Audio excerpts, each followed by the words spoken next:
c'est le début du week-end de la Pentecôte qui s'annonce ensoleillé. Vous êtes peut-être d'ailleurs sur la route du départ. Merci d'avoir choisi Europe 1 pour vous accompagner. Soyez prudents. Si vous ne partez pas, si vous travaillez, nous serons à vos côtés cette nuit jusqu'aux alentours de minuit 50, heure à laquelle vous retrouverez l'émission Taratata. Et nous serons là également lundi en direct, bien entendu. La ligne est ouverte au 39 21 où vous serez accueillis par Quentin et Asiba avec la complicité de Vivian Lecuivre qui réalise l'émission ce soir. Et pour toutes vos réactions, tous vos commentaires, vous avez le site internet dublanche.europe1.fr et également les messages au 7 21 21 code nuit. N'oubliez pas le code nuit. Vous l'écrivez en premier, vous envoyez votre message et le tout au 7 21 21. Je dis ça pour Sergio qui est un petit peu étourdi. Il me dit et alors au fait, Magic Jean-Charles qui a gagné la finale Champions League des filles hier à Getafe. Et oui, nous c'est le code nuit parce que là je peux pas vous répondre mon cher Sergio. 39 21, je vous attends. Europe 1, Caroline Dublanche. Toutes vos confidences à Caroline Dublanche au 39 21. 39 21, 34 centimes la minute. Bonsoir Jasmine. Oui, bonsoir madame. Je voulais, merci de me recevoir à l'antenne. Je vous en prie. Je souhaiterais avoir des avis, des témoignages d'expérience, parce que je suis une maman d'un adulte qui a 29 ans, qui souffre de troubles mentaux, de la schizophrénie. Oui. Cependant, la difficulté, c'est que la schizophrénie est résistante au traitement. Est-ce que vous, pardonnez-moi, est-ce que vous pouvez parler un petit peu moins près du combiné parce que oui, comme ça c'est mieux parce que sinon on a du mal à entendre. Je vous en prie. J'ai un adulte de 29 ans qui souffre d'une schizophrénie résistante au traitement, donc il persiste des symptômes. Je l'assume depuis 2002. Avec des prises en charge à l'hôpital parce que pour réadapter le traitement. Donc la question qui se pose pour moi c'est est-ce que ça va, il dort aujourd'hui. Il est là, je suis allée le chercher à l'hôpital parce qu'il est hospitalisé depuis un moment. Donc pour essayer de voir un peu comment ça se passait à la maison parce que c'est difficile.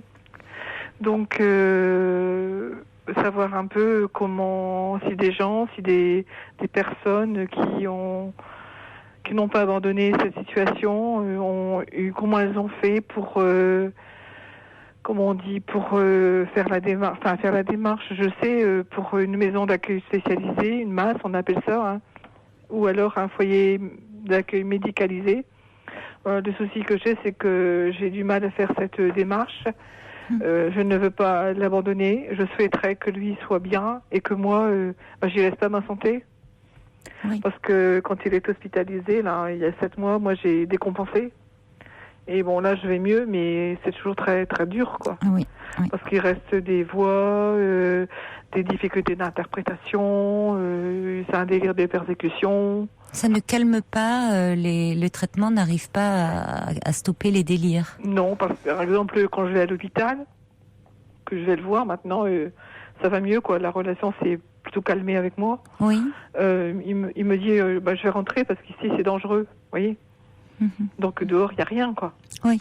Donc, moi, le médecin me dit, faut accepter, d'accord, mais à vivre émotionnellement, c'est difficile. Et moi, ce qui se passe pour moi, c'est que j'ai plus de vie, quoi. J'ai plus de vie parce que j'ai plus de vie, quoi. Oui. Tout est dans... Tout est dans l'interprétation. Après, lui tombe dans une relation fusionnelle avec moi. Je peux pas avoir d'amis. C'est très compliqué, quoi. Oui. Vous vivez seul avec lui Comment ? Vous vivez seul avec lui ? Oui. Oui. Tout le monde s'est désinvesti, aussi bien mes proches que le père. Et le frère, il s'est sauvé aussi, quoi. Voilà.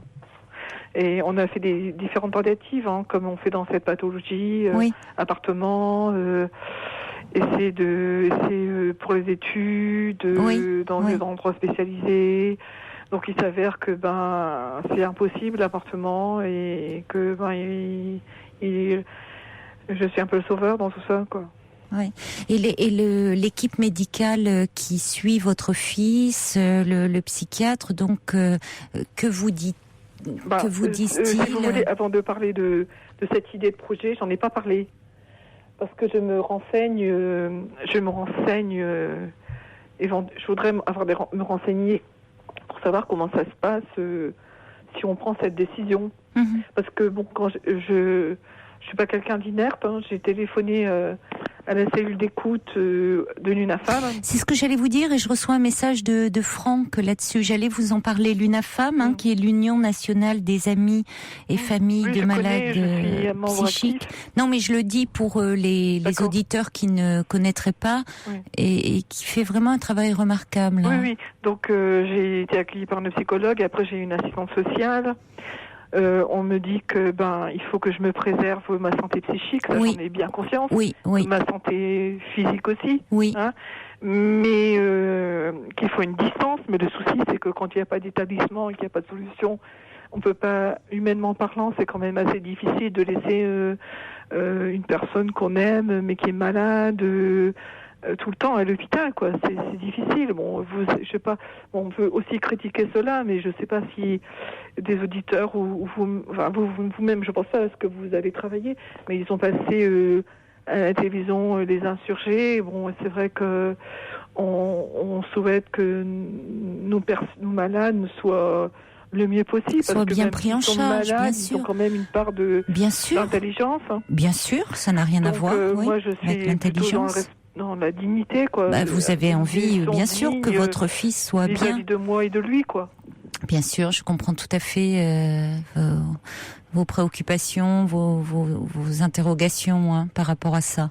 Mais en même temps, c'est vrai que si vous vous écroulez, vous physiquement et psychiquement, vous n'allez pas tenir non plus. Oui, ça fait 8 ans que j'assume ça. Hein. C'est extrêmement lourd. C'est extrêmement lourd. Extrêmement lourd. Et c'est vrai que 8 ans, c'est déjà... c'est très très long. C'est très très long parce que ça vous coupe de tout. De la vie. De tout et... Alors, pour vous donner un exemple, l'autre jour, je me suis trompée. Je devais aller à une conférence, aller voir avec un psychanalyste qui faisait un débat sur le rôle des grands-parents. Et je me suis trompée ce jour-là. Oui. Alors, je me dis que c'était pas un hasard. Et je suis tombée sur des hommes qui se réunissaient dans cette salle pour montrer les photos. Vous savez, ils avaient une activité, ils se réunissaient. Mais moi, je me dis, mais je suis complètement coupée de tout ça. Moi, je suis coupée de la vie, quoi. Je suis coupée, mon cerveau est complètement axé là-dessus, quoi. Et là, le fait de la pause de l'hôpital, ça m'a fait vraiment du bien. Mais de toute façon, je pouvais plus. Et j'en vomissais, donc vous voyez, à ce point-là. Votre corps ne peut plus tenir, oui. Oui, là je vais mieux. Là je suis allée chercher à l'hôpital aujourd'hui. Donc il est chez moi, là, il dort. Et voilà. Mais est-ce que, parce que là aussi on peut penser que ça peut évoluer, est-ce que par rapport à cette résistance au traitement, est-ce que ça a toujours été le cas? Ça a toujours été le cas. Ça a toujours été le cas. Est-ce que son délire, est-ce qu'il peut vivre avec quelque chose à minima? Parce qu'il peut avoir un délire de persécution, mais à minima, qui peut lui permettre quand même, est-ce qu'il peut rester seul? Il prend pas son traitement. Donc après on arrive dans des situations pas possibles, quoi. Il ne prend pas son traitement. Non, tout seul, il ne prend pas son traitement. Non. Oui, donc effectivement... il avait un appartement à 5 km d'ici, quoi. C'est moi-même qui lui ai trouvé. On avait en collaboration avec l'équipe qui demandait que lui souhaitait avoir un appartement, mais c'était un projet irréaliste parce que il était toujours ici. Il prenait pas son traitement, il délirait, je récupérais, ça allait mieux. Puis après, il y a les difficultés cognitives, d'organisation, quoi. Donc, et quand vous lui donnez, il accepte de le prendre? On va dire que on arrive toujours au début. Là, aujourd'hui, il est gentil comme tout, mais dans 15 jours, ça sera peut-être plus que le cas, vous voyez. Là, c'est compliqué ces situations. Hein. Il accepte, oui, parce que moi je suis dans le contrôle ici. Hein. Mais logiquement, on me dit c'est pas à vous à le faire, mais moi j'entends, je vous écoute souvent, hein, j'entends ce que vous dites, mais on est contraint de le faire. On est contraint. Alors là, j'ai essayé d'obtenir la prestation compensatrice du handicap. Je me suis battue, j'ai eu un recours gracieux et ça doit passer en commission. Il y a quelqu'un qui viendrait chez moi 1 heure par jour pour justement, par exemple, le linge, la chambre, tout ça, avoir de l'aide. Hein, ça s'appelle pour les auditeurs le service à la vie sociale. Oui. Donc ça serait fait par un éducateur. Ça doit passer ici le 25 en commission de la maison départementale du handicap. Je donne des précisions pour les auditeurs qui sont oui, intéressés, c'est important, bien sûr. Pour un peu essayer d'aider aussi les autres, parce que c'est quand même des situations très lourdes, oui. Très dramatiques. Oui.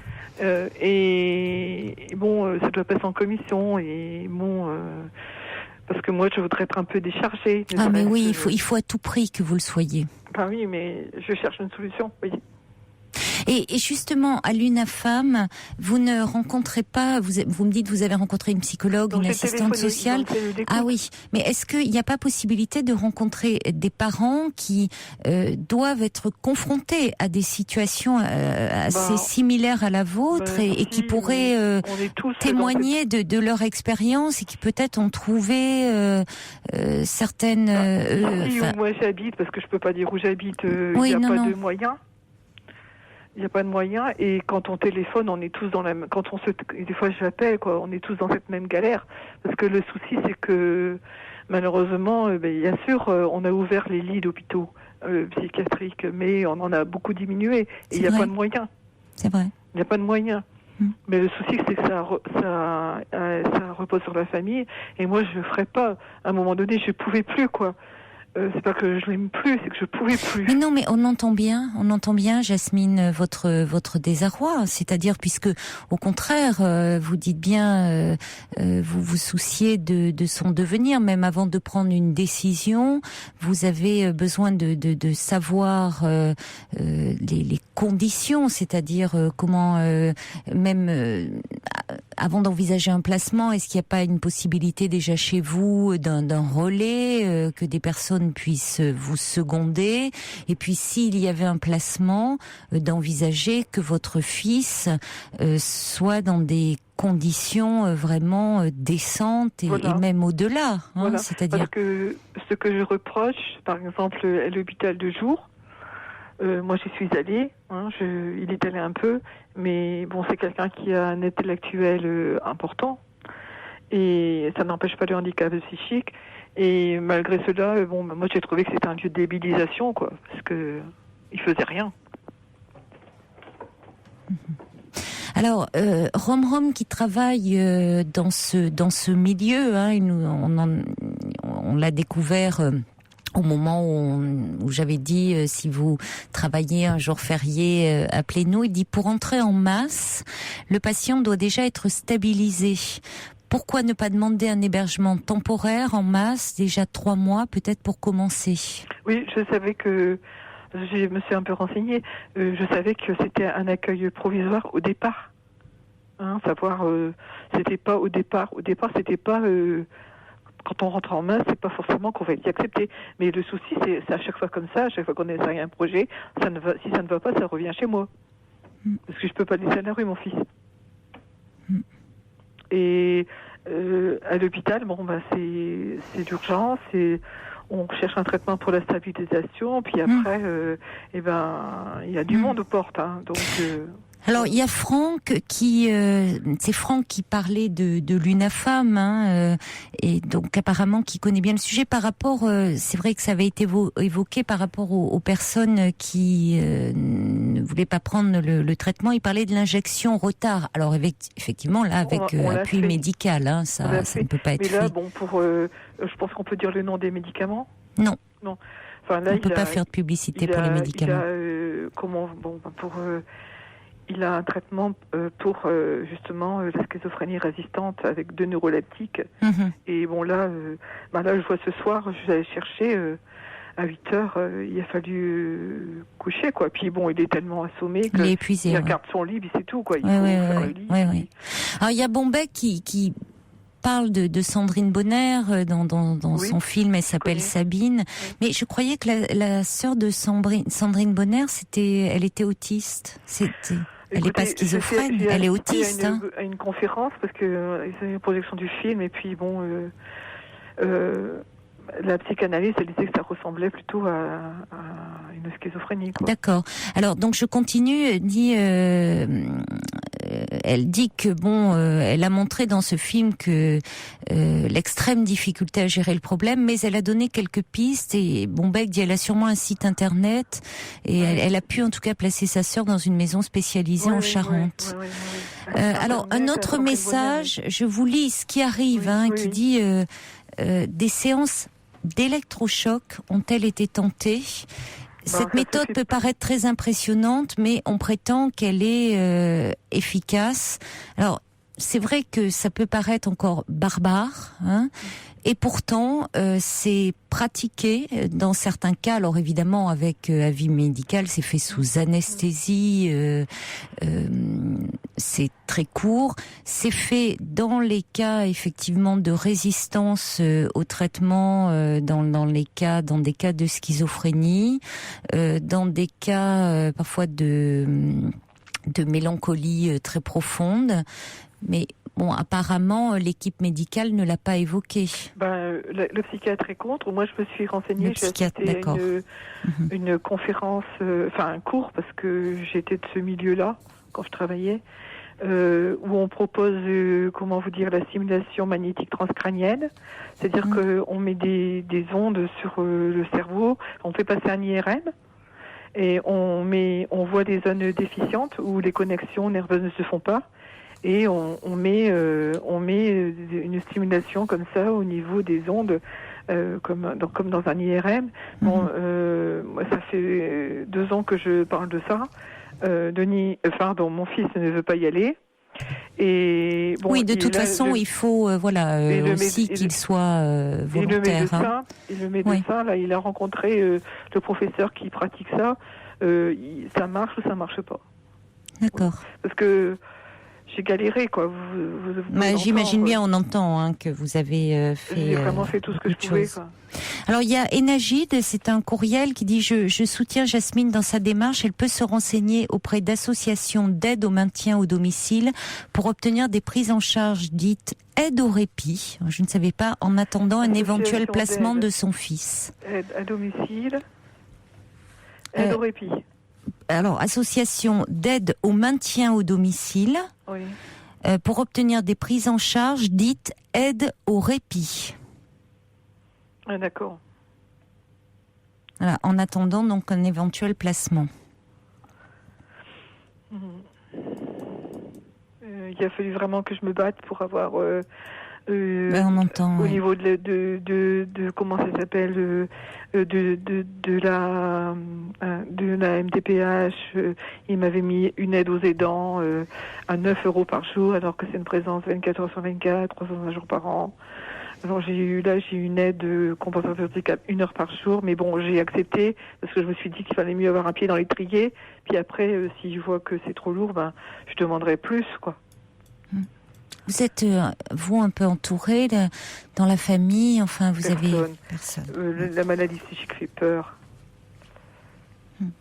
Personne. Il n'y a que moi qui va voir Denis à l'hôpital. Enfin, pardon. Il n'y a que moi qui va voir mon fils à l'hôpital. Voilà. Son père... Il a une présence au niveau du téléphone, mais on est très longtemps qu'on n'est plus ensemble, quoi. Oui, la maladie fait peur et cette maladie... la démarche, c'est de comprendre, quoi. Moi, je crois que la première, ce qui nous motive, c'est d'abord l'amour, hein. Mais si l'amour guérissait nos enfants, ils seraient guéris, hein. Bien sûr, bien sûr. Non, c'est une maladie terrible. Vraiment terrible, qui coupe des autres, qui terrible pour celui qui en souffre et pour l'entourage également. Hein. C'est terrible parce que ça touche des gens jeunes. Voilà. Et c'est vrai que pour évidemment aussi bien ceux qui en sont atteints, mais je dirais pour les parents, pour l'entourage, c'est vrai que c'est moi je suis très coupée de angoissant. toute vie sociale, de toute vie affective, de tout quoi.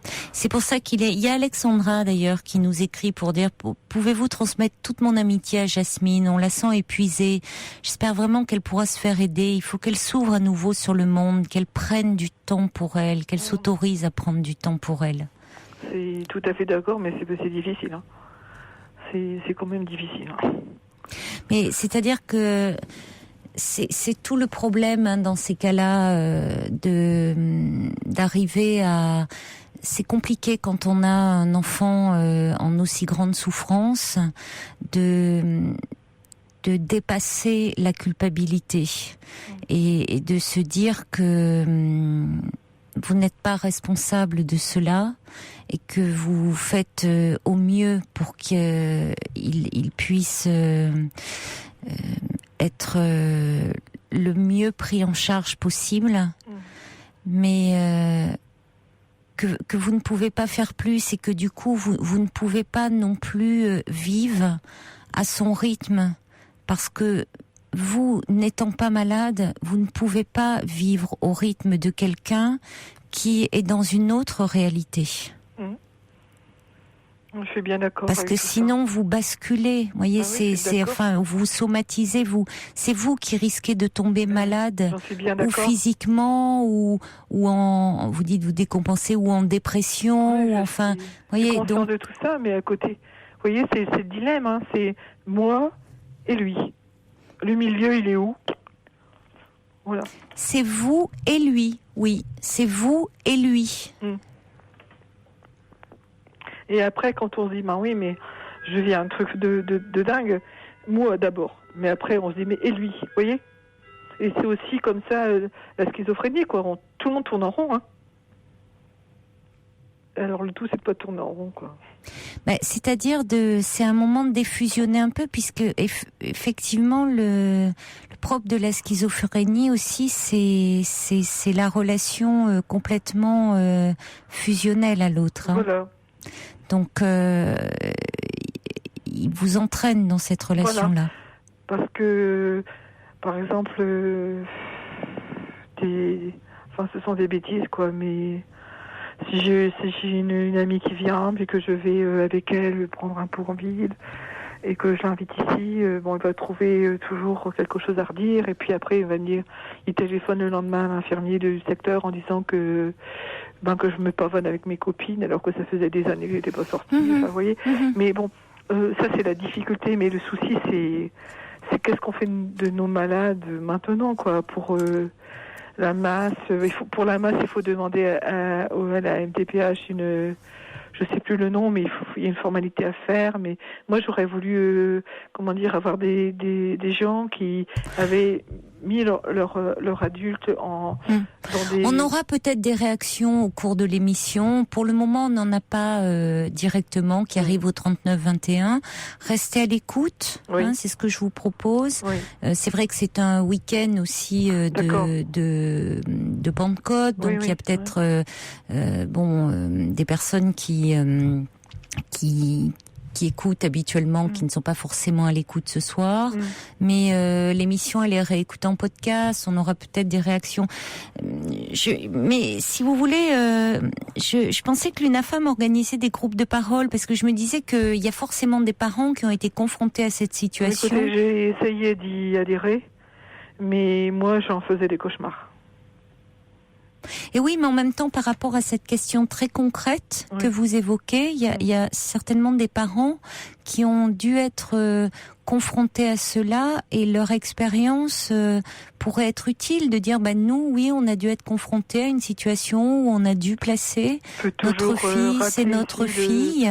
L'endroit où j'habite, ou peut-être dire voilà, je me pose des questions actuellement, et peut-être l'aborder, dire voilà, j'aimerais parler de ça, parce que à un moment c'était peut-être très angoissant, et je comprends que ça le soit, mais là, dans la mesure où vous avez quelque chose de plus concret, vous pouvez dire j'aimerais parler de ça. Est-ce que certains d'entre vous ont été confrontés à cela? Qu'est-ce que vous en pensez?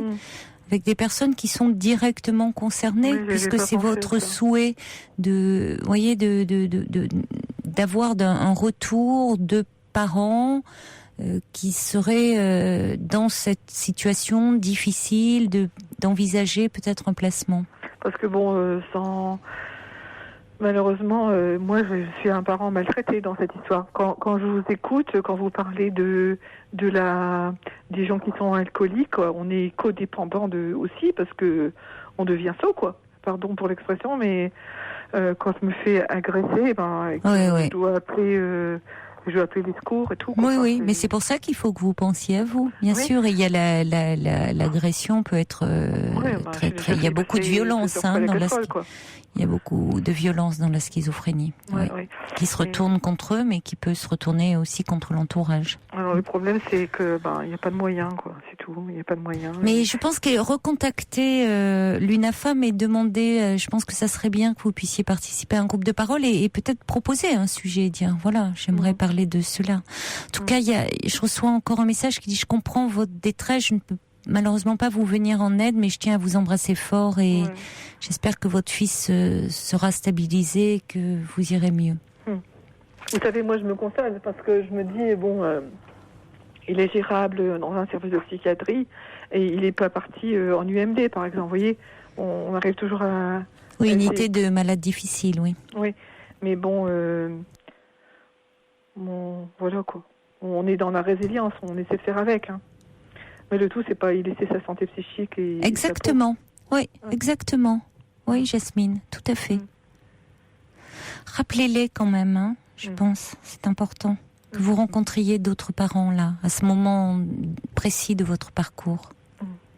En tout cas, on comprendra toute la détresse et tout le désarroi des parents confrontés à cette maladie qui est la schizophrénie. Enfin, moi, ce qui me fait plaisir quelque part, c'est que on en parle, à la télévision, on en parle de cette maladie un peu. Oui. Mais moi, j'aimerais qu'il y ait des campagnes de divulgation par rapport au handicap psychique, parce que on n'a pas choisi. Puis actuellement, on en est là, quoi, au niveau des recherches et tout. Voilà, quoi. Alors, il y a Rom qui dit la fatigue psychique de Jasmine peut être un motif vraiment valable d'hospitalisation aussi, de son fils. Il en va de votre santé, Jasmine. Très bon courage à vous. Denis, il est hospitalisé. Mon fils est hospitalisé depuis 7 mois. Et là, il est là aujourd'hui parce que j'ai essayé de le sortir un peu de l'hôpital. Voilà. Et après, qu'est-ce qu'on fait après, quoi? Voilà. C'est une question. Et pour conclure, Frédéric dit « Je suis schizophrène et le suivi du traitement est impératif, la condition sine qua non de la sortie du cauchemar. » José, bonsoir, bravo, beaucoup de courage à cette dame, qu'elle ne s'oublie pas elle-même. Son fils doit être heureux d'avoir une telle mère. Et Chris qui dit « Il faut que cette maman soit suivie aussi. » Vous nous avez parlé aussi de votre psychanalyse pour trouver la force pour elle-même et pour son fils. Maman d'un schizophrène depuis 11 ans, courage. Elle laisse son numéro de portable pour vous, qu'on vous communique hors antenne si vous souhaitez. Oui. D'accord ? Ne raccrochez pas, on va vous le donner hors antenne. Je vous souhaite pas beaucoup de courage parce que vous en avez déjà beaucoup, mais de prendre soin de vous. J'essaye. Oui. Je fais ce que je peux. Oui. Je sais que c'est difficile. Merci en tout cas de votre appel. De rien. Merci. Au revoir Jasmine. Ne raccrochez pas, on va vous donner les coordonnées de Chris. Au revoir. D'accord. Pour rejoindre Caroline Dublanche, appelez le 39 21, 34 centimes la minute. Petit message de Jean-Marie par SMS. Amitié à Yasmine, quel courage. Jean-Marie qui ne comprend pas qu'on lui tourne le dos. Et on enchaîne tout de suite avec Marie. Bonsoir Marie. Oui, bonsoir Caroline. Bonsoir. Et merci de me prendre à l'antenne et d'écouter mon histoire. Merci d'être avec nous Marie. Voilà, donc je vous raconte brièvement. Oui. Donc j'ai 53 ans. Oui. Et je vivais avec mon mari depuis 30 ans. Oui. En région parisienne. Et puis en 2005, nous avons décidé de venir vivre à la montagne. Mais mon mari, pour des raisons professionnelles, était obligé de rester sur Paris 3 jours par semaine. Il venait ici 4 jours par semaine. Oui. Et en juillet de l'année dernière, ça m'est tombé comme un coup près sur la tête. Il m'a dit qu'il voulait me quitter. Et c'est comme ça que j'ai appris après des discussions, qu'il me trompait depuis pas très longtemps, mais bon, depuis quelques mois. Et au mois de juillet et août, nous sommes malgré tout restés ensemble. Nous avons passé des vacances ensemble. Et puis, au mois de septembre, donc, il est parti une première fois en partant avec sa valise, comme il partait habituellement avec sa valise pour aller travailler. Oui.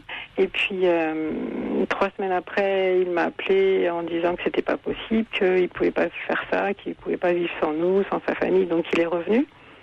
Et puis, il a répété ce schéma-là 3 fois jusqu'au mois de décembre, où là, il a décidé il a dit, bon, là, c'est définitif, il est allé vivre avec la femme qu'il avait rencontrée. Et donc, depuis le mois de janvier, maintenant, donc, je ne l'ai pas revu.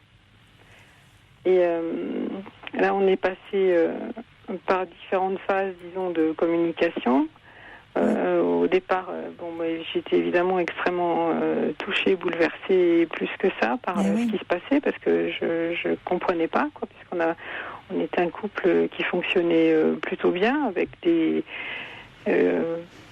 problèmes de couple qu'on peut avoir, mais qu'on a surmontés, quoi, pendant 30 années. Oui. Et puis, je l'appelais pour lui dire tout mon désarroi, et puis lui demander de revenir. Et puis on a passé par une phase où on s'est plus du tout appelé pendant entre 1 et 2 mois, février et mars.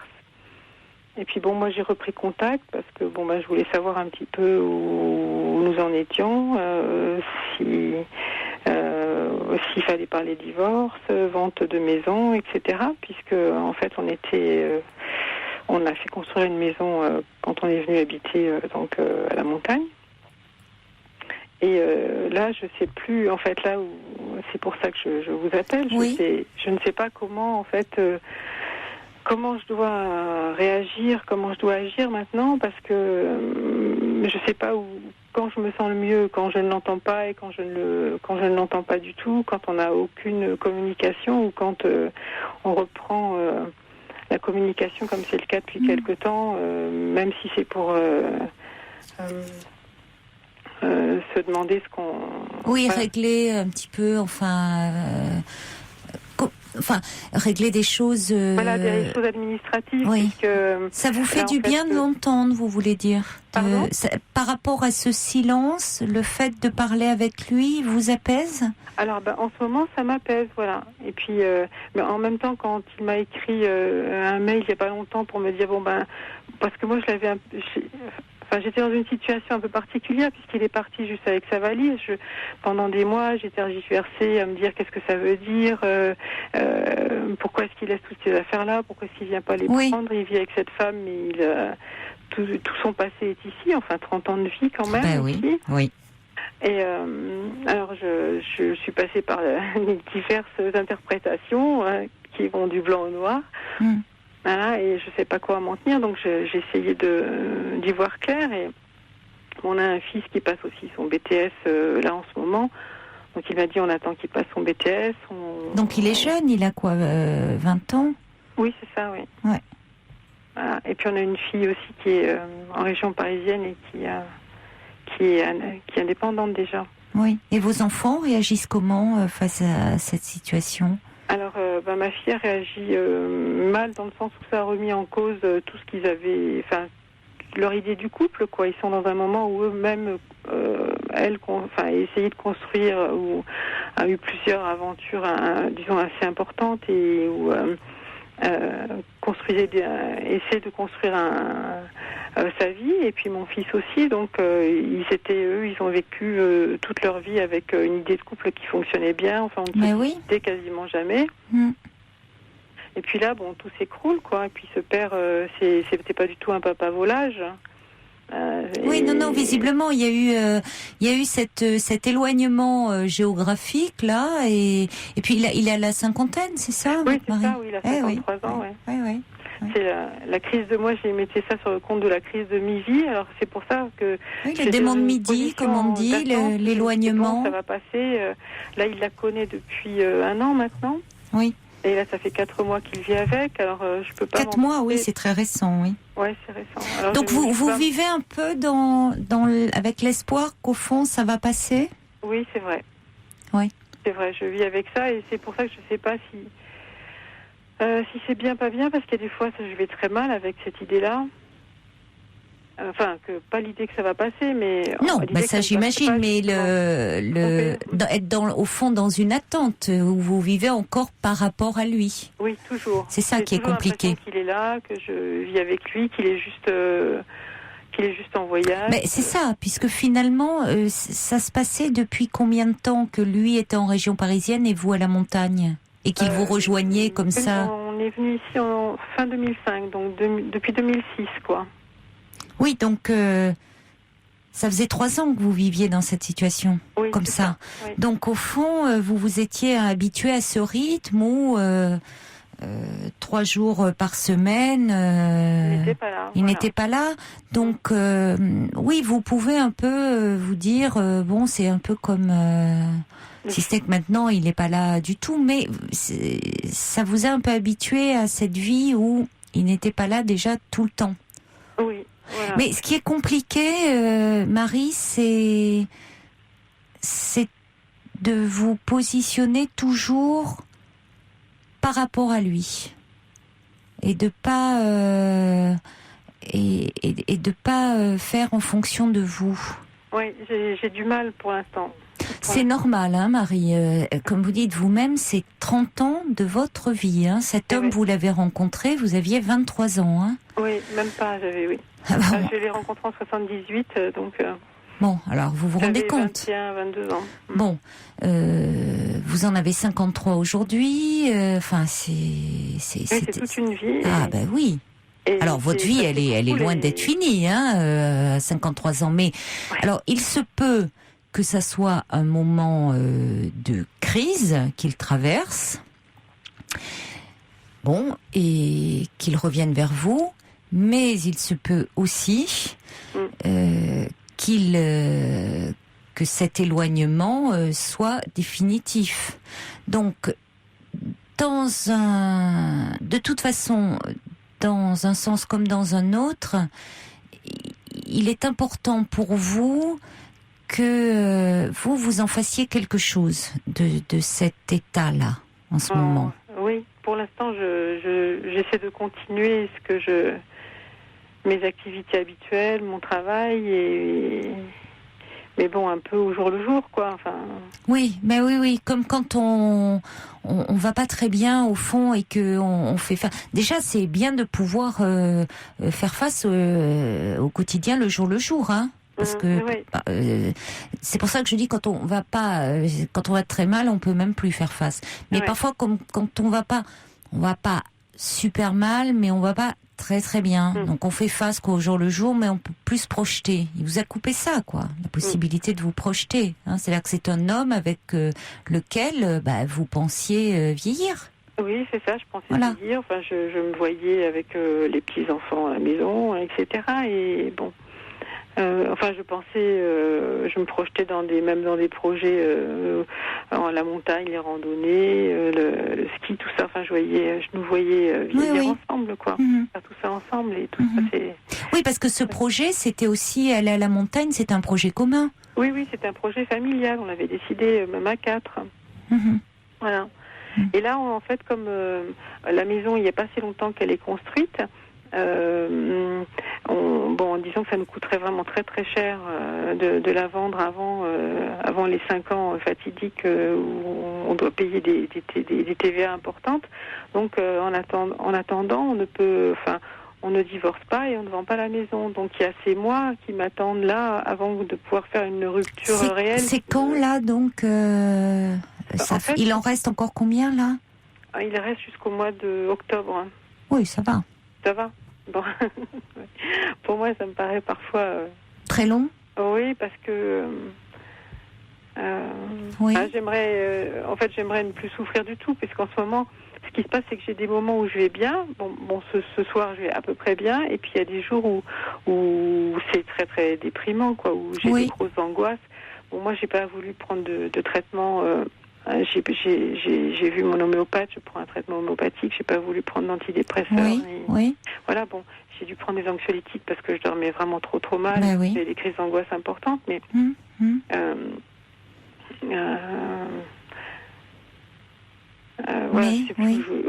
Oui, vous me dites que vous ne vouliez pas prendre de traitement, mais vous étiez dans l'histoire du traitement. Est-ce que vous pouvez parler, parce que vous pouvez ne pas prendre de traitement, mais est-ce que vous avez un endroit un peu pour parler? Ça serait pas mal. Oui, je vois une psychothérapeute.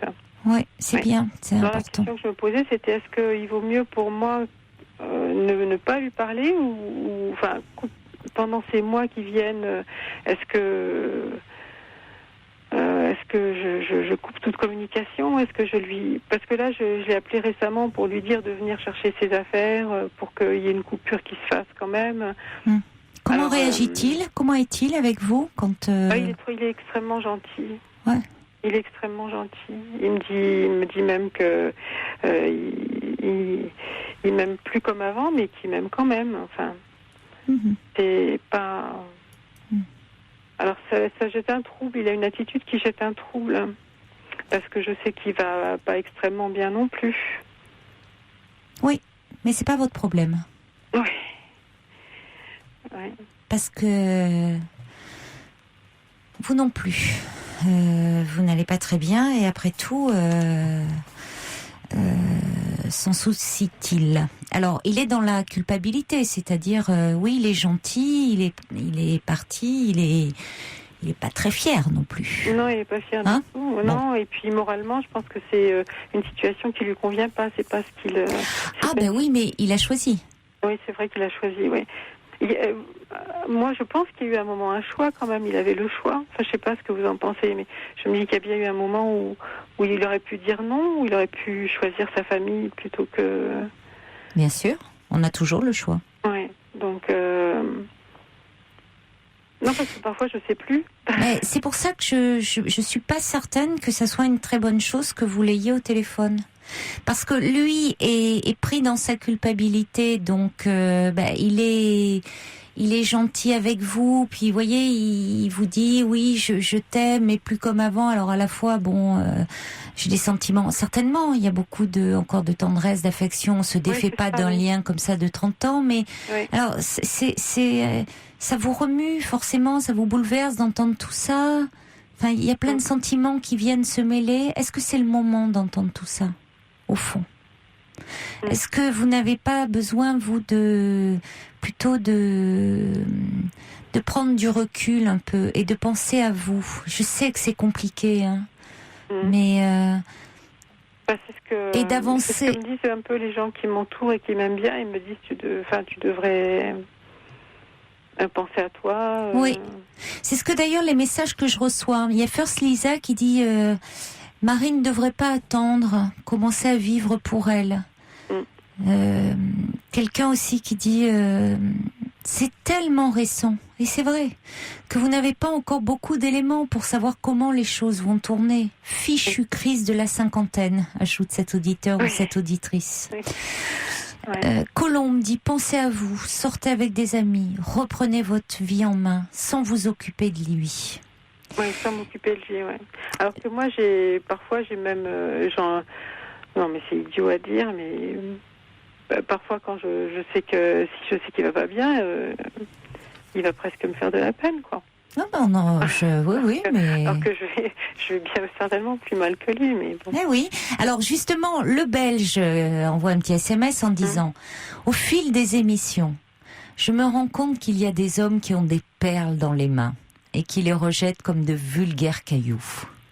Après ce que vous venez de dire, hein, alors c'est vraiment ça. Hein. Il a raison. Hein. Mister dit, c'est le démon de la cinquantaine. Il a le beau rôle. Il faut lui mettre les points sur les i. Et puis vous êtes jeune, Marie, dit Mister. Rome dit, Marie, vous pouvez dire à vos enfants au sujet du couple, à chacun son histoire. Ah oui. Mais surtout, vivez pour vous. Ça, je sais pas très bien quoi leur dire. C'est vrai que c'est un souci parce que je sais que j'en parle avec ma fille et je pense que je ne devrais pas. Enfin, je lui fais du mal en lui parlant de notre problème à nous. N'en parlez peut-être pas trop, dire qu'elle sent bien que vous êtes malheureuse, mais dire que il y a des moments où effectivement ça peut s'arrêter, mais vous avez quand même, d'abord vous ne savez pas comment les choses peuvent évoluer, mais que vous avez c'est compliqué pour vous d'en parler parce que c'est encore très récent, et puis c'est quand même 30 ans de vie, tout le monde n'a pas cela, que ça remet pas tout en question, que vous pourrez lui en parler un peu plus tard quand vous serez un peu moins, là c'est trop frais, mais que c'est quand même 30 ans de vie que sont là, et que vous avez bâti beaucoup de belles choses, que pour le moment c'est difficile parce que ça reste douloureux. Vous pouvez lui dire aussi, hein. Elle peut comprendre ça. Oui, elle comprend. Elle peut comprend aussi bien, lui elle dire. essaie de me sortir la tête de l'eau. C'est elle qui est toujours en train de me tirer. Non, alors ça, il vaut mieux vous confier à vos amis, effectivement, qu'à votre fille et à votre thérapeute. Ouais. Alors, il y a le subversif qui dit, finalement, votre mari est-il... Alors, attendez, ma page a sauté. Un homme courageux. Finalement, a-t-il du courage d'avoir fait un choix, hein, quand vous parliez de choix, enfin courageux dans le sens, faire un choix, ça nécessite parfois du courage, ou lâche de vous avoir laissé. Qu'importe. Vous contenter de l'attendre ne le fera pas revenir. Ne l'attendez pas. Et j'ajouterai, prenez soin de vous, pensez davantage à vous. Ce que souvent les femmes ne savent pas faire. Si vous voulez, il y a tellement la dimension à la fois maternelle pour les enfants, la femme qui s'occupe du foyer, qui est aussi maternelle vis-à-vis de son époux, que les femmes s'oublient. Et puis il y a eu des périodes difficiles, les adolescences sont difficiles, l'adolescence de mon fils a été très difficile. Ma fille a eu un grave accident de voiture, oui, il y a beaucoup de choses. Des années, alors, il faut que vous soyez, voyez, parce que vous êtes pleine de bienveillance vis-à-vis de lui. Ouais. Soyez pleine de bienveillance vis-à-vis de vous. Vous en avez besoin. On en a toujours besoin, mais particulièrement en ce moment. Et donc, vous pensez qu'il vaut mieux éviter que je l'appelle, finalement? Ah, je crois. D'accord. Je crois. Tout à fait. Et puis, vous savez, à un moment, suivez votre chemin, évoluez-le, mais ne restez pas, c'est ce que dit aussi Coco, prenez soin de vous. Attention, ne focalisez pas trop sur lui. L'attente détruit. Oui, tout à fait. Vraiment. Comme dit Corinne, là, de toute façon, dans les faits, il est parti. Alors, vous verrez bien, on n'est pas voyant, mais pensez à vous. Oui. Et là, bonne chance. Je sais qu'avant de vendre notre maison, on va marquer une pause musicale. On va marquer une pause musicale. On se retrouve après le journal.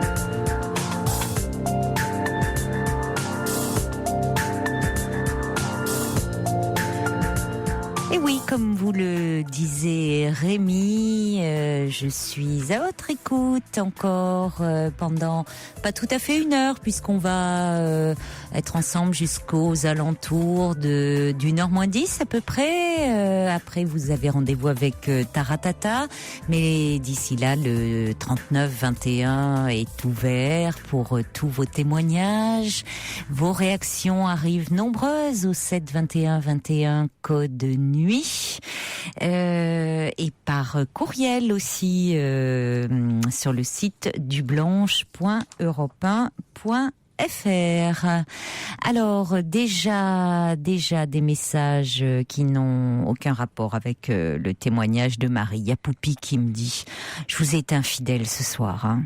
Mais bon, c'est Grégoire qui a gagné à Koh-Lanta sur TF1. Voilà.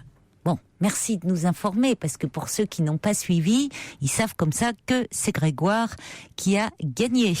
Et puis il y a également, je vais pas laisser quand même Sergio sur sa fin. Sergio qui dit que Jean-Charles Banoun n'a pas donné les résultats de la finale Champions League des filles hier à Getafe. Il y a JM aussi qui dit bah oui, on n'a pas eu les résultats des footballeuses. Allez, pour une fois, je vais me lancer.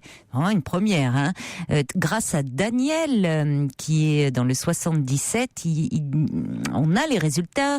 Il dit en Champions League féminine à Madrid, entre Lyon et Berlin, ce sont les Allemandes qui ont gagné après prolongation au tir au but. Merci Daniel. Voilà, comme ça, vous savez tout. Il suffit d'écouter Europe 1 à tout moment. Voilà, multicarte. Hein. Qu'est-ce que j'ai d'autre ? Allez, alors il y avait Louison, et ça sa question est importante. Elle s'inquiétait après le témoignage, semble-t-il, de Jasmine. Louison me demandait s'il y avait un lien entre la schizophrénie et la bipolarité, à savoir est-ce qu'une personne bipolaire pouvait devenir schizophrène. Non, ça n'a pas de rapport, hein, la schizophrénie et la bipolarité. Il s'agit pas du tout du même type de maladie. Donc rassurez-vous. Non, ça n'a rien à voir. On va revenir à vous, Marie. Vous me posiez une question juste avant le journal de minuit. Vous me disiez concernant les travaux. Ah oui, c'est-à-dire qu'il y a plusieurs visites de mon mari qui sont prévues pour effectuer les travaux avant de revendre la maison. Et donc, je me demandais si, justement, par rapport au problème de communication, est-ce qu'il fallait mieux être là, pas là, quand il viendrait faire tout ça, est-ce que... Voilà. Bon. Et puis d'autres remarques me sont venues, c'est-à-dire que là, si je ne l'avais pas appelé, si je n'avais pas téléphoné, on n'aurait jamais parlé ni de divorce ni de vente de maison. Donc est-ce qu'il faut attendre que ça vienne de lui ? Est-ce que je dois... Qui en a parlé en premier ? En fait, c'est moi qui en ai parlé en premier. Oui, comment a-t-il réagi ? Oh, il est très mou, assez peu volontaire. Pas motivé. Sur ces questions-là. Mm-hmm. Voilà, plutôt dans l'attente. Parfois, je me dis, il attend que je le fasse.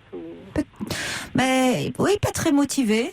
Oui, c'est possible. Motivé, Mais en revanche... le fait que vous envisagez, puisque de toute façon la vente de la maison c'est pas pour tout de suite, oui.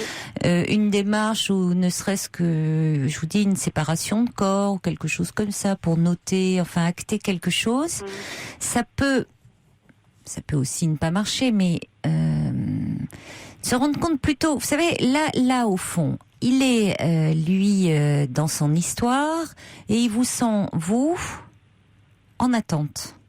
Oui, c'est une position assez confortable, même s'il est dans la culpabilité. Oui. Le fait que vous preniez un peu le taureau par les cornes, et en disant, vous discutez avec lui, mais vous discutez avec lui pas de ses sentiments, de voilà, dire, bon, d'accord, maintenant, ok, tu es parti vivre là, bon, qu'est-ce qu'on fait ?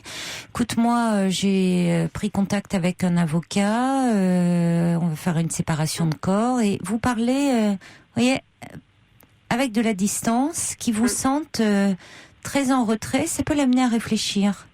Si vous sentez plus déterminé. Oui.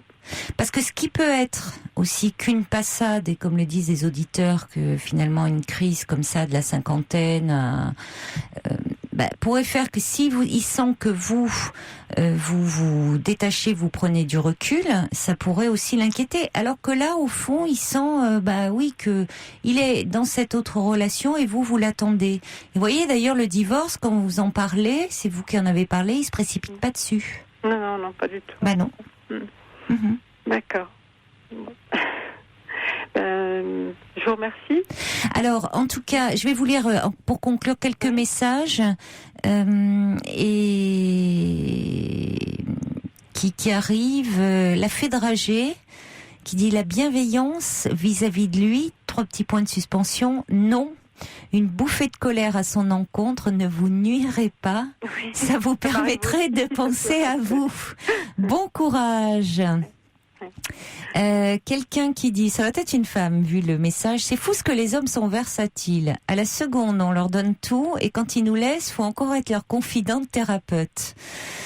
Le subversif dit quitter, c'est se rendre à son prochain départ. La stabilité se trouve en soi. Votre mari l'a oublié. 3 petits points de suspension, c'est de son âge. Mais vous, n'oubliez pas votre équilibre. Quelqu'un qui dit vivre en paix. N'est-ce pas aussi une belle preuve... Non, vivez en paix. N'est-ce pas aussi une belle preuve d'amour que de laisser partir celui qu'on aime? Pour autant, je ne cautionne pas ce qu'il vous a fait vivre. Courage. Le Belge qui décidément est en train de tomber amoureux de vous. Il dit « Je ne vous connais pas. Mais qu'est-ce que j'aurais aimé avoir une femme comme vous. Malheureusement, les montagnes ne se rencontrent pas. » Et il y a même des vallées qui les séparent. c'est pour ça qu'il dit ça. La libellule bleutée dit, lui, laisser ses affaires permet à lui de croire qu'il peut toujours revenir et à son épouse, alors elle n'a pas retenu le prénom, donc à Marie, qu'elle peut toujours l'attendre. C'est parfois moins douloureux que de trancher quand le chagrin est le plus vif. Et puis... Brigitte dit, c'est sûr, on ne peut pas s'empêcher d'attendre et en même temps, vous voulez des choses nettes. Vous ne vous accrochez pas, bravo et gardez confiance. Elle ajoute, faites confiance à vos forces intérieures, au temps qui aide et aux bonnes surprises de la vie. Bon courage. Bien, merci à tous ces auditeurs. Jeanne dit, même âge. Jane, même âge, même situation, ça a duré 2 ans, mais il est revenu. Ma politique, je me suis éloignée et j'ai attendu. Je suis à votre dispo pour raconter. Hélène, je pense sincèrement qu'il ne faut pas entretenir le dialogue, cela sera moins douloureux. Il faut absolument que vous vous occupiez de vous. Il ne faut pas vivre à travers lui, mais pour vous redécouvrir. Il ne faut pas vous attacher à ce qu'il vous dit, il faut penser à vous.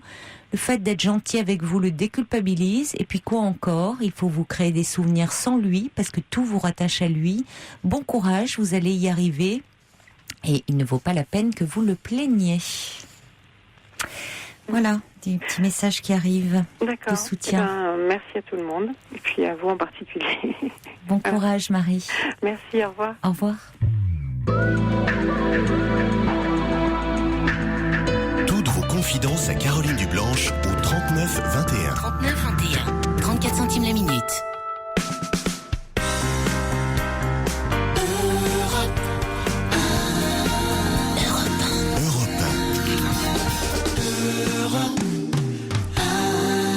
Pour Marie-Claude qui est à l'écoute. Et oui, ça devient sa chanson. Il faudra que vous nous racontiez un jour, Marie-Claude, ce qui s'est passé pour vous dans cette rue des Acacias. Bonsoir Nathalie. Bonsoir. Bonsoir. En fait, je suis un petit peu intimidée. Et oui, je l'entends, vous avez une toute petite voix, mais il va quand même falloir parler un tout petit peu plus fort. Parce que Vivian a beau faire ce qu'il peut, il est à fond, Vivian, au niveau du son, mais pour qu'on vous entende, il va quand même falloir parler un petit peu plus fort. Et bien en fait, voilà, je vous appelle parce que donc je suis avec une personne depuis 4 ans. Oui. Voilà, donc avec des hauts, avec des bas, enfin bon, comme les couples, on va dire. Et donc, il y a à peu près 2 mois de cela, j'ai appris par un des membres de sa famille qu'il avait revu son ex à un moment où on était plus ou moins en froid tous les deux. Oui. Donc, ça m'a beaucoup choquée parce qu'il ne m'en avait absolument pas parlé. Voilà, donc ils se sont rencontrés dans des lieux où ils étaient en famille. Donc quand je lui ai demandé des explications, il m'a dit que c'était un pur hasard qu'elle se trouve là, qu'il n'était en point responsable. Donc, Parce que vous avez renoué donc après cette période de froid. Oui. Voilà. Enfin, si vous voulez, on n'avait jamais vraiment perdu le contact. On se passait, on s'envoyait quelques SMS. Enfin bon, c'était voilà. On avait une distance, si vous voulez, physique, mais oui. Et donc en fait, on s'est remis ensemble. Donc il m'en a absolument pas parlé. Donc ensuite, quand je lui ai demandé une explication, il m'a dit qu'elle était là par hasard, que ceci, que cela. Donc j'ai eu beaucoup de mal à le croire parce que c'est vrai que les explications qu'il me donnait n'étaient jamais très très claires. Bon, et puis je me suis dit, faut peut-être lui laisser le bénéfice du doute, etc. Et il y a 2 jours de cela, donc j'ai revu la personne donc qui m'avait informé qu'il avait revu son ex, qui m'en a appris un peu plus. Et donc je suis rentrée chez moi, pas bien du tout. Ça m'a énormément perturbée, beaucoup, je sais pas comment dire. En même temps, j'ai de la colère et j'ai beaucoup de tristesse parce que pour moi, je le ressens comme une trahison. D'autant plus que bon, c'est vrai qu'en même temps, il m'a toujours dit que il voulait plus voir cette fille, que c'était fini, enfin, etc. Donc c'est vrai qu'il n'en a jamais parlé en des termes très très élogieux, sans être forcément, je veux dire, vulgaire, enfin, ou bon. Mais il n'en a jamais parlé, voilà. Donc quand je l'ai vu donc il y a 2 jours, et je me suis mise en colère. Oui, mais dites-moi, qui est cette personne-là, cet informateur-là qui vous dit... C'est son beau-frère. C'est son beau-frère. Ah, dites-moi, il a des liens très, très amicaux avec ce beau-frère-là qui vous transmet ces informations. C'est sympathique. C'est-à-dire qu'en fait, je ne crois pas qu'ils aient beaucoup d'estime là par rapport à... Certainement, vu ce que vous dites, parce que le beau-frère joue quand même un rôle très particulier, là, l'informateur, hein. Parce qu'il vient une première fois vous dire, tu sais, Nathalie, un tel revoit son ex, et puis là, il vient en remettre une petite couche. Donc, évidemment, il se comporte pas, il se comporte pas de façon bienveillante vis-à-vis de votre ami, hein. C'est clair. Oui, je suis d'accord. Il faut toujours se poser des questions sur celui ou celle qui informe, quand même, hein. Il a sur ses intentions, c'est important. Puis donc à un moment donné, il m'a dit, écoute, tu sais, si tu as besoin de parler, parce que depuis il s'est séparé donc de la sœur à mon ami. Donc il m'a dit, écoute, si tu veux parler, je vais te laisser mon numéro de téléphone, tu peux m'appeler quand tu veux, etc., etc. Oui. Donc j'ai pas voulu prendre son numéro, j'ai dit, écoute, laisse, je le retrouverai. Et puis il y a quelque chose quand même qui m'a un petit peu étonnée, c'est qu'à un moment donné, il m'a dit, tu sais, je voulais te parler à un moment donné, et compte tenu que la sœur à mon ami avait donc ton numéro de téléphone, je lui ai demandé, elle a jamais voulu me le donner en disant que c'était qu'une connasse et que j'ai pas besoin de te parler. Oui, il est pour la paix des familles, hein, cet homme. Voilà, lui, finalement, donc, son histoire a explosé, donc si celle des autres pouvait le faire, et puis si en plus il pouvait vous consoler, ça l'arrangerait bien, j'ai l'impression, d'après ce que vous me dites. Je ne sais pas, si vous voulez, parce que c'est vrai que c'est difficile. C'est assez clair, hein, quand même, hein.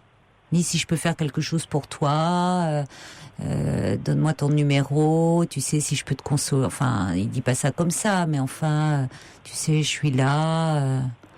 Puis à un moment donné, il m'a dit, tu sais, je m'en suis beaucoup voulu, t'avoir dit ça. Voyons, oui. Il m'a dit, tu sais, j'étais pas très bien. Je me suis dit, la pauvre, elle méritait quand même pas ça. Ben non, elle méritait quelqu'un de mieux. Parce que tu sais, franchement, tu devrais bien t'en méfier, enfin, etc., etc. Voilà. Ben oui. Oui, il n'est pas clair, hein, le beau-frère, là. Permettez-moi, avant toute chose, quand même, je tiens à vous dire ça. Parce que moi, je suis toujours... il faut être très prudent sur ces personnes qui, soi-disant, pour votre bien... viennent vous communiquer des informations sur votre couple, hein, soi-disant pour, tu sais, je voulais t'avertir que, et qui sont soi-disant animés de très bonnes intentions à votre égard, bien évidemment. De toute façon, à un moment donné, je vais quand même préciser, je lui dis, tu sais, c'est pas tant à lui que tu fais du mal, c'est surtout à moi que t'en fais. Parce que moi, automatiquement, dans le fait qu'il me l'avait caché, j'ai dit, moi, tu sais, je lui dis sincèrement, ça me perturbe quand même beaucoup, tout ça. C'est ce que dit Yann, d'ailleurs, qui dit, cet informateur a-t-il des vues sur vous? Moi, je pense que ça a le mérite d'être clair quand il vous dit, oui, si je peux faire quelque chose, donne-moi ton numéro, et... Ouais. Et oui, mais plus vous êtes triste, plus il peut être là pour vous consoler. Bon. Donc, alors vous, évidemment, ce qui vous apprend vous fait réagir, mais alors vous avez été. En fait, si vous voulez, ce qui s'est passé, c'est qu'en plus, il m'a donné donc le nom de l'ex de mon ami. Voilà, en me disant tu devrais lui téléphoner, tu verras, elle t'apprendrait des choses, etc. Oh, bah oui, il est de bons conseils, oui. Voilà, histoire de semer le doute encore un peu plus, probablement. Puis c'est comme je lui ai dit à un moment donné, j'ai dit, tu sais, je dis en même temps, ce que tu me dis, c'est bien gentil, mais indépendamment de ça, elle peut bien me dire ce qu'elle veut, elle. Bien Elle peut sûr. très bien me dire, oui, je l'ai revu, oui, effectivement, on a été ensemble un temps. Bah, bien sûr. Parce que, voilà, je dis après, soit elle est sincère, soit elle l'est pas. Puis vous n'allez pas vous abaisser à ça, enfin c'est... Puis que vous avez eu une très bonne réponse, c'est-à-dire que de toute façon, elle peut, cette personne peut aussi vous raconter ce qu'elle veut. Enfin, c'est pas ça qui va faire que vous serez moins angoissé. Non, il est très très partisan dans cette histoire et il est très très manipulateur. Hein. Et donc, si vous voulez, donc mon ami, effectivement, La ficelle est grosse, mais bon. Quand je suis arrivée, si vous voulez, forcément, j'étais pas bien. Oui. Donc, comme je ne sais pas masquer mes sentiments et que je ne sais pas masquer les choses, et forcément, à un moment donné, j'ai explosé. Et donc, quand j'ai dit à mon ami, voilà, parce que lui m'a dit, puis surtout, tu ne lui dis pas que c'est moi qui te l'ai dit, hein. Il est courageux en plus. Puis très en même temps. Ouais. Très courageux, c'est exact, je confirme. C'est ce que je me suis pensé en moi-même. Oui. Ça m'a démangé de lui dire, et puis après je me suis dit que ça servait à rien, de lui dire, tu sais pas, quand on dit quelque chose, on assume. Oui, on assume, exactement. Mais bon, je me suis dit qu'en fait, ça servait pas à grand-chose, et que c'était plus rentrer dans la polémique qu'autre chose.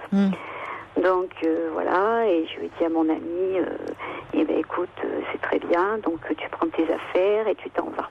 Oh là là. Ouais. Donc il m'a dit, je peux savoir pourquoi. Je lui ai dit, c'est pas compliqué. Je lui ai dit comment elle va. Enfin bon, j'ai dit, t'as osé me dire qu'elle était venue donc à la fête de l'école de ton neveu par hasard. Je lui ai dit, c'est pas comme ça que ça s'est passé du tout. Et en fait, je lui ai dit, tu es venue directement avec elle. Je lui ai dit, sous un beau parapluie. Parce que bien sûr, le beau-frère m'a expliqué tous les détails au cas où j'en aurais oublié un au passage. Et puis je lui ai donné son nom et il est devenu tout rouge en me disant, mais t'es complètement mythomane. J'ai dit non, je lui ai dit, je préfère être mythomane plutôt qu'être menteuse. Et donc dans ces cas-là, comme ça s'est toujours passé, parce qu'indépendamment de ça, c'est quelqu'un qui est très coléreux, qui supporte pas qu'on lui dise certaines choses. Qui, votre ami? Oui. C'est-à-dire qu'en fait, il ne se remet jamais en question, ni même en cause. Lui aussi, il faut toujours un bouc émissaire qui fait que si les choses ne marchent pas, c'est la faute à un tel, la faute à pas de chance, la faute à ceci ou la faute à cela. Donc, je lui ai dit, écoute, je lui ai dit, c'est très bien, continue donc comme ça, mais moi, tout sur le dos, c'est pas un problème, je lui ai dit, moi, en tous les cas, je te demande de t'en aller. Donc, auquel cas, il m'a répondu, mais c'est très bien, écoute, si tu prends comme ça, c'est bien toi qui seras la plus emmerdée. Donc il est parti et depuis je n'ai plus de nouvelles. Donc si vous voulez, c'est vrai que je suis en colère, je suis triste et puis je m'interroge en fait en me demandant si à quelque part j'ai pas vu juste ou que je lui ai pas dit juste pour avoir cette attitude-là. Mais c'était il y a combien de temps? Il y a 3 jours. Oh, mais il y a 3 jours, Nathalie, il a aussi sa fierté cet homme. Attendez, vous lui demandez de partir. Vous le fichez à la porte comme vous le jetez à la porte là. Vous arrivez certainement très en colère, un peu comme une furie. Vous le mettez à la porte, vous l'accusez de tout, et vous voudriez qu'après il revienne là, mourant d'amour, vous faisant une déclaration. Ben non, et il a aussi quand même de l'amour propre et une fierté. Attendez, vous pouvez pas demander tout.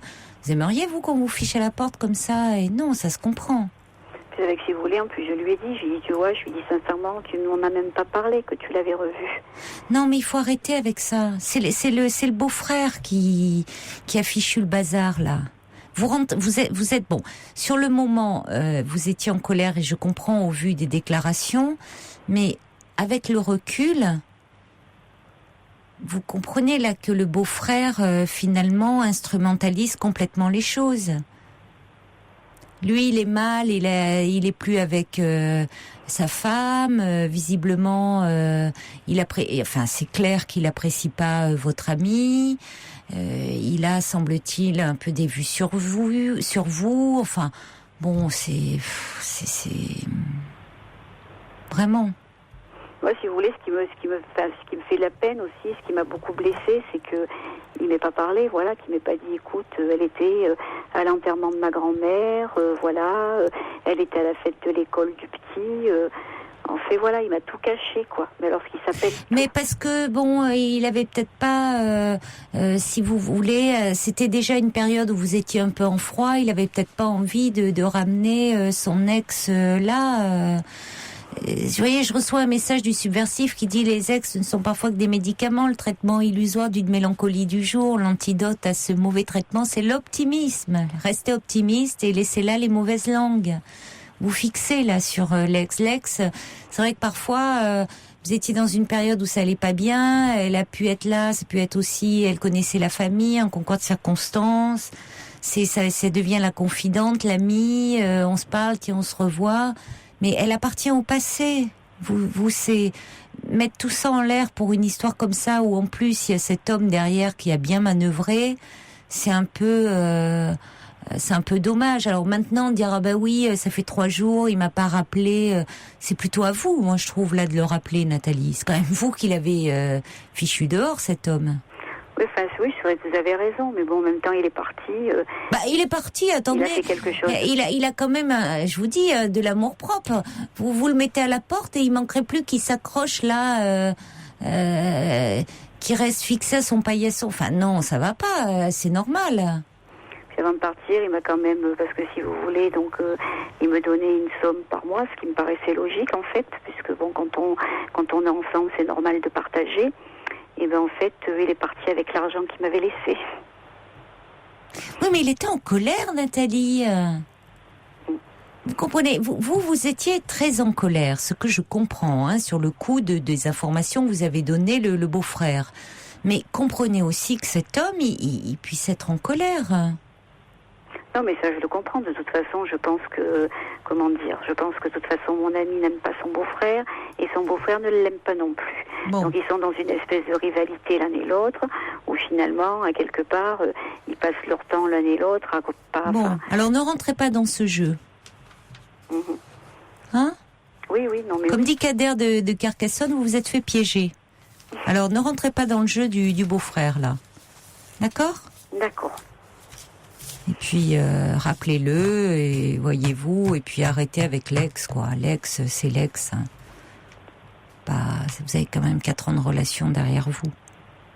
Oui, mais enfin bon, l'année dernière il l'a revu aussi. Donc moi si vous voulez je me suis dit on peut revoir ses ex sans qu'il se passe forcément. Il a revu l'année dernière, n'empêche que la relation a continué avec vous. Donc, si ça avait dû repartir comme en 40, il aurait pas repris avec vous, Nathalie. Donc, ayez un peu plus confiance en vous. Oui, parce que certainement que j'ai pas confiance en moi. Je pense. Pas assez, en tout cas. Je le sais, mais bon. Je vais y travailler. Oui. Écoutez, je vous remercie beaucoup de m'avoir écouté. Je vous en prie. Merci de votre appel. Merci. Au revoir. Au revoir. Pour rejoindre Caroline Dublanche, appelez le 39 21, 34 centimes la minute.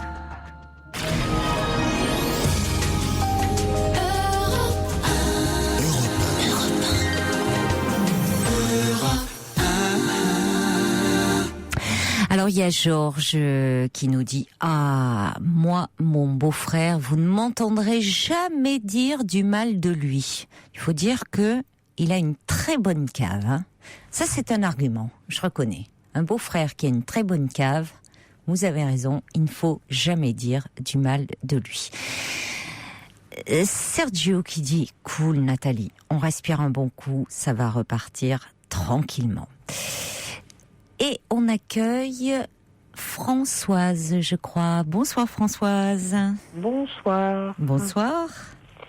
Oui, moi je voulais témoigner au sujet de... Enfin témoigner. Apporter mon témoignage par rapport à ce que vit Marie. Oui. Parce que je vis exactement... Marie dont le mari est parti après 30 ans de vie commune. Voilà, et je vis exactement la même chose. Mon mari est parti après 33 ans de vie commune. Ah, oui. Et la difficulté... Oui, ils avaient à peu près le même âge, hein, d'ailleurs, que Exactement. Marie. Oui. Et donc, la difficulté, la grosse difficulté, c'est de se retrouver soi. Il faut devenir égoïste. Et ça, c'est dur. Et bon, moi, j'ai eu la tentation, je l'ai moins, mais de l'appeler, de le harceler, etc., ça ne sert à rien. C'est de l'autodestruction. On n'avance pas. Mais c'est dur. Ça fait combien de temps qu'il est parti ? Ça fait à peine un an. Ah, dites-moi, ouais. Et en un an, j'ai été obligée de vendre ma maison, de déménager, de me retrouver ailleurs. Quel chambardement, hein. C'est plus que le ciel qui tombe sur la tête, quoi. Oui, c'est un bouleversement complet, hein, parce que... c'est tout. Mais... Et en plus, en rentrant de vacances. Voilà. En rentrant de vacances, il vous a annoncé cela ? Oui. Ouais. Et donc, après, le chemin est difficile. Mais bon, maintenant, je suis partie, j'ai quitté la maison, j'ai quitté la ville. Et après, il faut que penser à soi. Éviter les contacts avec les enfants si ça se passe pas bien.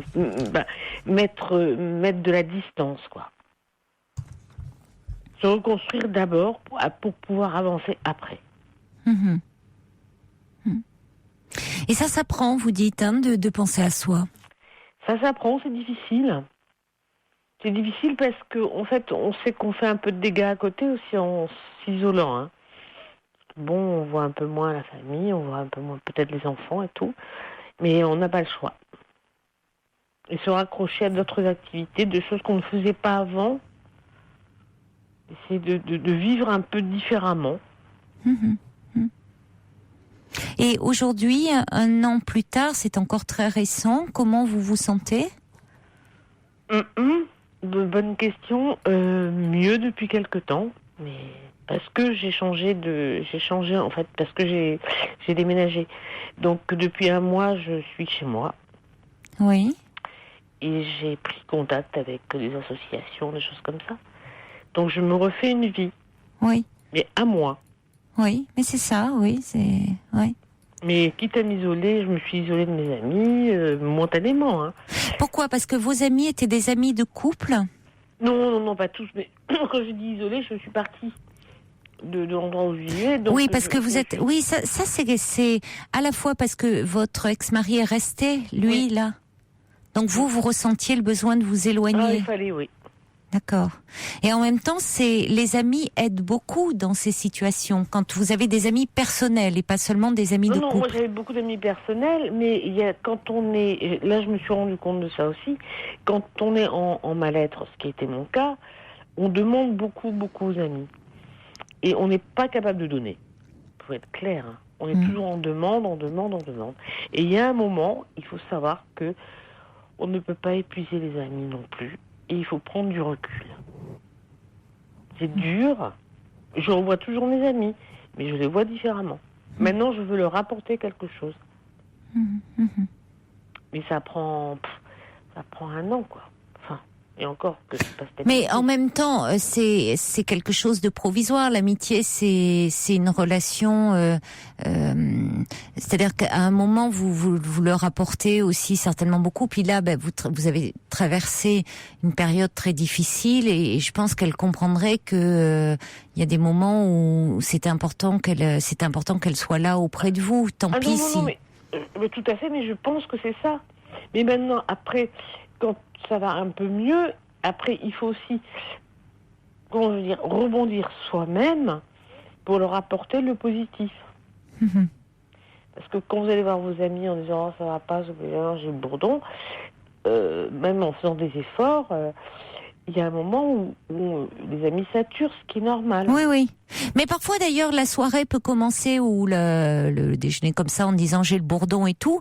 Et puis, on peut se laisser prendre un peu par une ambiance, se surprendre un peu à rire, c'est ça, on peut retrouver finalement des choses, une complicité ou traîner un peu les pieds pour aller dans quelque part, et puis justement avec des gens avec qui on se sent vraiment bien, et même c'est des moments où on est parfois très bas, où on peut se prendre des vrais fous rires, des vrais tout à fait, parce que on lâche, les vannes sont ouvertes, parce qu'on est moins sur la défensive, moins dans le contrôle, paradoxalement, exactement. Non, mais et où on peut vraiment se prendre des vrais fous rires, où on parle vraiment de soi, et où du coup il y a des trucs drôles qui peuvent émerger, même de situations qui sont on se protège moins finalement, on donne moins l'apparence de ce qu'on veut donner d'habitude parfois. Exactement. Mais ce que je veux dire globalement, c'est que c'est une période extrêmement difficile. Oui. Donc, pour se restructurer, il faut y aller par petits bouts, quoi. Vous n'avez pas lu le livre de Sylvie Angel? On va croire que j'ai les pourcentages sur les ventes, alors que pas du tout. Manuel de guérilla à l'usage des femmes. Non, je vous ai entendu parler, mais non, je l'ai pas. Il est super, hein. Ouais. Parce que vraiment, il évoque cette question-là, la solitude des femmes, notamment des femmes, parce que c'est ce qui lui est arrivé aux alentours de, 40-50, où elle a été quittée, comme ça, pour une femme plus jeune. Comme d'habitude, pas moins, non. Oui, alors bon, il se trouve que c'est l'ex-femme d'Éric Besson. Et oui, d'accord. Okay. Mais bon, alors on en a beaucoup parlé dans les médias pour ça, alors que je vous dis, Sylvie Angel a une existence bien à elle, et dans le livre, on découvre son parcours, son histoire, et elle décrit bien les étapes, les différentes étapes qu'il y a, et je trouve que c'est un livre extrêmement réconfortant. Extrêmement réconfortant, parce qu'elle parle aussi de ses amis qui ont traversé ces phases-là, et c'est vraiment un livre à conseiller, je trouve, à des femmes qui peuvent vivre une situation comme celle-là. C'est pas un livre psy, c'est un livre de vécu personnel, mais qui est très réconfortant. Mais bon, c'est des étapes, il faut les franchir, quoi. Ouais. Et puis chaque jour, c'était un petit peu de mieux, et puis voilà. Je vous propose qu'on accueille Elisabeth, parce que son témoignage a suscité beaucoup de réactions, et peut-être que vous allez pouvoir en parler ensemble. Bonsoir Elisabeth. Bonsoir. Caroline. Bonsoir. Merci de prendre mon appel. Mais je vous en prie. Moi, je vous ai déjà téléphoné à ce sujet, déjà il y a 2 mois à peu près. Oui. Et je me retrouve tout à fait dans les 2 cas, dans celle de Marie et plus spécialement celle de Françoise. Et actuellement, c'est vrai que j'essaye de prendre du recul un petit peu, j'essaye de prendre sur moi. C'est vrai que, comme disait Françoise, les amis, c'était beaucoup d'amis de couple. Et je suis seule, parce que maintenant, c'est vrai que j'ai fait pareil que François, je me suis un peu isolée là. C'est vrai que j'ai pris beaucoup de recul, mes enfants ne sont plus du tout chez moi, il y en a une à Reims, l'autre à Paris, et la dernière elle est à Nantes maintenant. Mais c'est un parcours, c'est vrai, très très difficile. J'avoue que je m'attendais pas non plus à ça, à 57 ans, et maintenant j'en ai 59. Moi, ça fait 2 ans, 2 ans qu'il est parti. Et au bout de 30 ans de mariage aussi. 30 ans, on n'est que séparés. Il a entamé une procédure de divorce, là. Mais le jugement de non-conciliation a eu lieu en mai l'année dernière. Donc, ça fait j'ai eu 31 ans de mariage, en fait, là, au mois d'avril. Ouais. Et c'est difficile quand même, parce qu'il y a quand même le passé. Bien sûr que c'est difficile. Ah oui, le passé, 30 ans avec un homme. Mais bien sûr. Moi, 33 alors. Oui, on a tout bâti, on a quand même des biens en commun. Moi, j'ai encore rien de fait. La maison, je vis toujours dedans. On a une autre maison en location, il n'a rien de fait. On a un autre terrain, il n'a rien de fait non plus. Il n'a rien mis en vente. Là, pour l'instant, il est sur son histoire personnelle actuellement, donc. Voilà, il est autrement. Il a changé de vie, lui, carrément. Il pense à lui. Ouais. Ouais, il pense à lui. Le mien, c'est pareil. Oui, c'est pour ça que souvent, ces hommes qui partent, il faut bien dire, pour des femmes plus jeunes. Ah oui, donc, quand vous dites être, c'est le cas, Elisabeth, c'est ça? Oui. Lui, ça fait la 5e personne en 2 ans. Et là, actuellement, il est avec une dame de à peu près 5-6 ans de moins que lui, qui a 2 enfants. Oui, ça reste raisonnable. Voilà, c'est pas une fille de 30 ans ou de 20 ans. La précédente avait 33 ans. Et il en a 54 du mois de mars. Oh moi, c'est 58 et 38. Bon, mais écoutez, merci d'avoir partagé votre expérience de vie. Il faut qu'on se quitte parce que malheureusement, c'est taratata. Il faut vraiment que je rende l'antenne à l'heure. Merci beaucoup et bon courage à vous deux. Il y a le subversif qui dit, je donnais l'ouvrage de Sylvie Angel. Il dit, quant aux hommes qui se font larguer, ils n'ont qu'à lire l'impayable Éric Zemmour, ça leur tombera des mains. Mais il y a rien d'autre sur le sujet. Oui, pardon, First Lisa qui me dit c'est Sylvie Brunel et pas Angel. Je sentais qu'il y avait un truc qui allait pas. Sylvie Brunel, qu'est-ce qui m'a pris de parler d'Angel ? Sylvie Brunel, pardon. Il faut qu'on se quitte. Très bon week-end. On se retrouve lundi. Je vous embrasse, il faut couper. Très belle nuit, c'est Taratata.